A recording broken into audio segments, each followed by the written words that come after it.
Now we look at one of the two bones that forms the pectoral girdle, which is the platform for the shoulder joint. The common term for the scapula is the shoulder blade, and in this picture we can see the shoulder blades abducted or moved apart. The term blade implies that the bone is flat, as indeed it is, as we can see as the bone lies on the skeleton. The term scapula comes from a classical Latin word which means trowel or small shovel, which it was thought to resemble.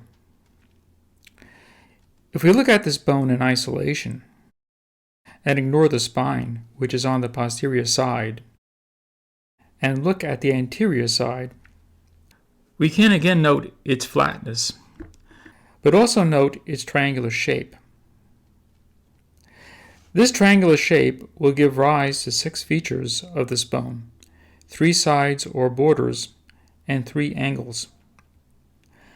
Let's look at these features starting with the borders. First, we have the superior border. This border is indicated in red in this figure. This border has a notch which permits the passage of nerves and blood vessels, and this notch is called a suprascapular notch because of its location on top of the scapula.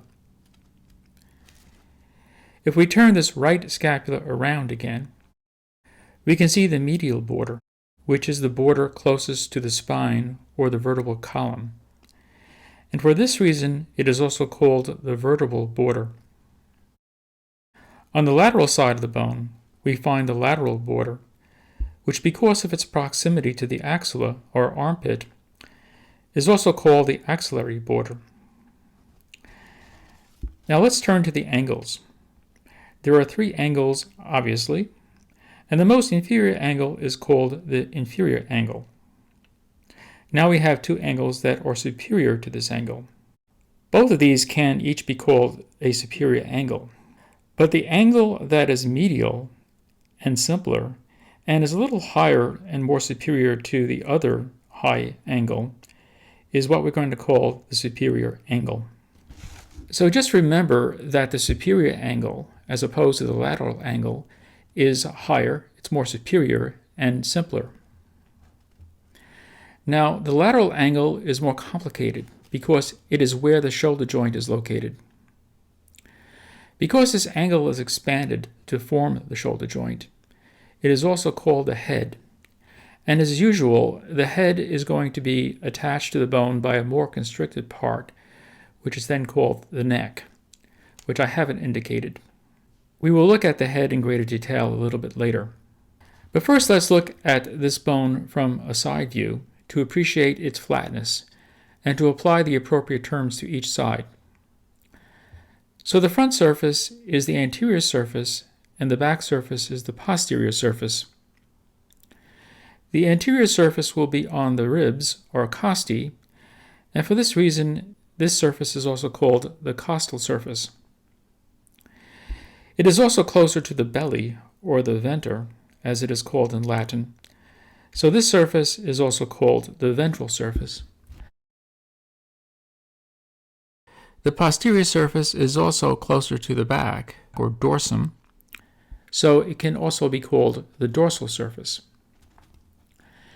If we look on the anterior side, we discover that it is a concave surface, which can be called a fossa, which is a Latin word which suggests a depression or a concavity. And because it is on the undersurface of the scapula, as it lies on the skeleton, we call this fossa the subscapular fossa. If we go back to the posterior surface, this surface, strictly speaking, is convex, but it has a raised portion that runs horizontally from the medial border towards the head. This process is called the spine. The presence of the spine divides the posterior surface into 2 surfaces, which are, when combined with the surface of the spine, is kind of like a depression or fossa. So now we have 2 fossae or depressions divided by the spine. So below the spine, we find the infraspinous fossa, and above the spine, we have the supraspinous fossa. Now we come to what I like to call the business end of the scapula, the lateral angle where the shoulder joint is located. The head of the humerus or arm bone is going to articulate with a fossa on the head called the glenoid fossa or glenoid cavity. Whenever there is an oid at the end of a word, we know that the stem implies a resemblance to something. In this case, there is a resemblance to a socket. So the semispherical head of the humerus will fit into this fossa like a ball into a socket. There are two prominent processes associated with the shoulder joint. One extends from the lateral end of the spine and will form the highest point of the shoulder. It is called the acromion.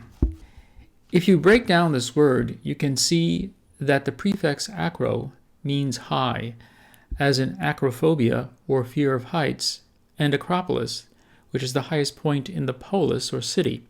Omion comes from a Greek word which means shoulder, so we can see why this process is called the acromion. It is the highest point of the shoulder. On the anterior side, we have a process which extends anteriorly and then laterally called the Coracoid process. Now we know with oid at the end of the word, the stem implies a resemblance again. And in this case, the anatomist thought it resembles a raven's or crow's beak. Hence coracoid, or like a raven or crow. Now how can you remember this term and not confuse it with a similar term, coronoid? And what is the call of a crow? And what does it sound like? Caw, caw. So just remember that the process on your shoulder upon which a crow might sit is the coracoid process, not the coronoid process. Finally, if we take a closer look at the glenoid fossa, or cavity, we find above it a bump, to which arm muscles will attach. This bump is called the Supraglenoid tubercle. There is another bump below the glenoid fossa, called the Infraglenoid tubercle. In honor of the crows and ravens, we'll bring this video to a screeching halt. As always, there is a quiz in the description below, a link to the quiz. I use quite a bit of images in this particular video, and there are 2 pages of image attributions, also linked below.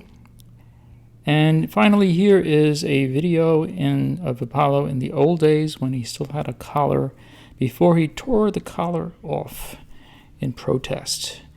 And he's doing what he does best, nothing.